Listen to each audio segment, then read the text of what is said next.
తదుపరి మకర రాశి.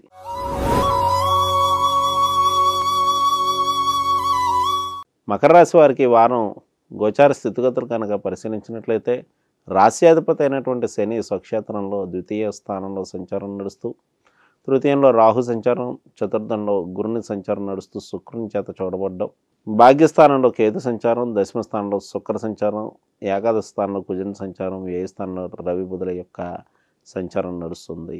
ఈ రాశి వారికి ఈ వారం వ్యయ స్థానంలో రవి బుధుల యొక్క సంచారం అత్యంత ప్రతికూలం ఉన్నటువంటి ఫలితములుగా మనం చెప్పవచ్చు. ముఖ్యంగా ప్రభుత్వ వ్యవహారాలు గల వారికి, అడ్మినిస్ట్రేషన్ రంగంలో ఉండేటువంటి వారికి ప్రతికూలమైనటువంటి ఫలితములుగా చెప్పవచ్చు. అలాగే వృత్తి వ్యాపారాదులు అభివృద్ధికై నూతన ప్రణాళికలు, నూతన మార్గాలు అన్వేషించడం జరగలదు. నూతన ఉద్యోగ ప్రయత్నాలు చేయవారికి అనుకూలమైనటువంటి సమయం నడుస్తుంది. ఆర్థికపరమైనటువంటి విషయాల్లో మాత్రం ధనం రావడం కష్టమగును. ఒకవేళ వచ్చినా కూడా ధనం చేతిలో నిలబడదు. కొన్ని సందర్భాల్లో రుణములు కూడా చేయవలసి రాగలదు. అలాగే దైవ కార్యక్రమాల్లో పాల్గొనేందు ఇష్టత ప్రదర్శిస్తూ ఉంటారు. తీర్థ యాత్రలు చేసేటప్పుడు కొంత ఆరోగ్య విషయంలో శ్రద్ధ వహించవలసినని సూచించడం అనేది.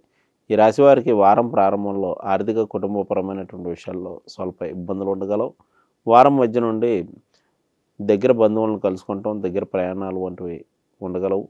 వారం చివరిలో గృహ వస్తు వాహన మూలకమైనటువంటి ఖర్చులు అనగా కొనుగోలు చేయడం వంటివి ఫలితములు ఉండును.